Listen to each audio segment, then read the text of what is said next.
Evening students, this is Sriri Bharadwaj, your faculty of BHM, Bachelor of Hospital Management. So आज हम जो बात करने वाले हैं टॉपिक की, वो टॉपिक है क्लासिफिकेशंस ऑफ हॉस्पिटल. तो क्लासिफिकेशन मीन्स व्हाट, मतलब हॉस्पिटल को कितने पार्टों में बांटा गया है, किस किस तर्जों पर हॉस्पिटल को बांटा गया है. तो हम बात करते हैं फर्स्टली 3 तर्जों पर बांटा जाता है. First is by ownership and management, मतलब ऑनरशिप या मैनेजमेंट के तर्ज पे. Second is by level of care means sorry कितने लेवल का केयर होता है. And third is the bed capacity means size of hospital पे हम बात करेंगे. तो आइए सबसे पहले हम बात करते हैं classification of hospital. What is classification of hospital is hospitals are classified using several criteria to define their scope, scale, and operational model. Common classifications include ownership, bed capacity, level of care, and medical specialization. It means hospital को जो है वो कुछ चीजों पे बांटा गया है, just like इनके स्कोप पे, उनके स्केल पे, ऑपरेशनल मॉडल पे कि हॉस्पिटल के ऑपरेशनल मॉडल कैसे हैं, जिसमें हम इंक्लूड करते हैं, जिसमें हम देखते हैं किस किस चीजों पे. फर्स्ट इज बेड कैपेसिटी, किस हॉस्पिटल की कितनी बेड कैपेसिटी है. Second is level of care. Third is ownership and ownership include common classifications. And fourth is medical specialization. It means specialization of medical services which is provide the hospital. तो चलिए सबसे पहले हम first topic की बात करते हैं, by ownership and management. This category identifies who is responsible for the facility, funding and administration. It means क्या, हॉस्पिटल का वो पर्सन जो रिस्पॉन्सिबल है कंप्लीट हॉस्पिटल की फैसिलिटी और फंडिंग के लिए, और सारे एडमिनिस्ट्रेशन मीन्स क्या, हॉस्पिटल को कौन कैसे रन कर रहा है एवरीथिंग के लिए. जिसमें हमारा फर्स्ट पॉइंट है गवर्नमेंट, और उसको हम पब्लिक हॉस्पिटल भी बोलते हैं. तो हम लोग बोल सकते हैं government and public hospital. It is funded and managed by the central और स्टेट गवर्नमेंट्स. ये हॉस्पिटल जो है वो सेंट्रल या स्टेट गवर्नमेंट के थ्रू फंडेड होती है, उन्हीं के अमाउंट से चलती है. एग्जाम्पल अगर हम देखें तो इसका IGMS, एम्स, NMCH, PMCH अगर बिहार में देखें तो, और भी many more hospitals in India जो गवर्नमेंट और स्टेट के फंड से चलते हैं. हर एक स्टेट के पास अपना अपना पब्लिक हॉस्पिटल होता है. Second one is private hospital. Private hospital की बात करें तो private hospital is a hospital which is owned by a particular person for the motive of profit earning. मतलब क्या, प्राइवेट हॉस्पिटल वो हॉस्पिटल होता है जो किसी इंडिविजुअल, किसी पर्सन के थ्रू रन किया जाता है और उसका मोटिव होता है प्रॉफिट अर्निंग करना. Third is voluntary and charitable hospital. It means ऐसे हॉस्पिटल जो चैरिटी पे चलते हैं, जो फंड पे चलते हैं, जिसको लोग फंड करते हैं रन करने के लिए. It is a non profit entities run by NGOs और religious trusts.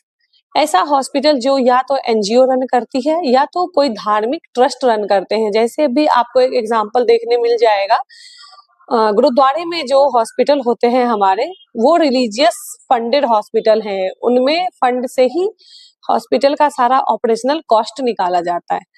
And next is corporate hospital. What is corporate hospital? बच्चों, आजकल कॉर्पोरेट का ही ट्रेंड है, हर कोई कॉर्पोरेट में जाना चाहता है, because corporate is something which is running with complete rules and regulations. So what is corporate hospitals? हम हॉस्पिटल की बात करें तो limited public company registered under the companies act. एक ऐसी रजिस्टर्ड कंपनी होती है हॉस्पिटल की जो कंप्लीट कंपनी एक्ट से रजिस्टर्ड होती है, act operating and commercial line, जिसके अंदर NABH, NABL के सारे प्रोटोकॉल्स फॉलो होते हैं. तो ऐसे हॉस्पिटल को हम कॉर्पोरेट हॉस्पिटल बोलते हैं. चलिए, ये तो हमारा हो गया by ownership and management level of care पे classification. Second one is by level of care. The classification reflects the complexity of medical cases handled. First is primary care. What is primary care? The first point of contact for basic health needs such as primary health centers, PHCs. PHCs तो आप समझते ही होंगे, primary health centre और primary health care. मतलब एक ऐसा hospital जो हमारे बिल्कुल ब्लॉक लेवल पे अवेलेबल होता है, स्पेशली इन रूरल एरियाज जहाँ पे हम बेसिक ट्रीटमेंट लेते हैं। Second one is secondary level care जो हॉस्पिटल होता है, वो ऐसा हॉस्पिटल होता है like mid level facilities available होती हैं वहां पे। We can also say district hospital, जिसको हम सदर अस्पताल के नाम से जानते हैं, ये हमारे हर एक डिस्ट्रिक्ट लेवल पे अवेलेबल होता है, जिसमें कुछ डॉक्टर्स भी होते हैं लाइक गायनिकोलॉजिस्ट एंड कार्डियोलॉजिस्ट, जहाँ पे हमें मीडियम लेवल का ट्रीटमेंट मिलता है। Third is tertiary care. Tertiary care means specialized hospital providing advanced medical investigation and treatment such as neurosurgeons and organ transplant and many more. It means what? एक ऐसा specialised hospital जो particular बीमारियों को लेकर particular treatment के लिए available होता है। जस्ट लाइक स्टूडेंट, हमें न्यूरो का प्रॉब्लम है तो हम न्यूरो सर्जन या न्यूरो फिजिशियन के पास ही जाएंगे। हमें अगर आंखों में दिक्कत है तो ऑब्वियसली हम ऑप्थोलॉजी के पास ही जाएंगे। तो दिस इज टर्शरी हॉस्पिटल, जहाँ पे ऑर्गन के ट्रांसप्लांट्स भी होते हैं like kidney transplantation, liver transplantation. तो ये था हमारा by the level of care. And next topic is क्या था हमारा? बाय द बेड कैपेसिटी, यानी हम हॉस्पिटल के साइज को अब क्लासिफाइड करेंगे by the capacity of bed. तो hospital are categorized by their physical size and ability to accommodate in patients. So first is small. Small means what? Typically fewer than 100 beds. Small hospital वो hospital है जिसके पास 100 से cum bed की capacity होती है। Now we are talking about medium range, ranging from 100 to 300 और up to 500 beds. जो medium level के हॉस्पिटल होते हैं उनकी जो बेड की कैपेसिटी होती है वो 100 to 300 होती है, मीन्स 100 से 300 बेड तक उनके पास होती है। और अगर 300 से ऊपर हम जाने की बात करते हैं तो this is a large hospital.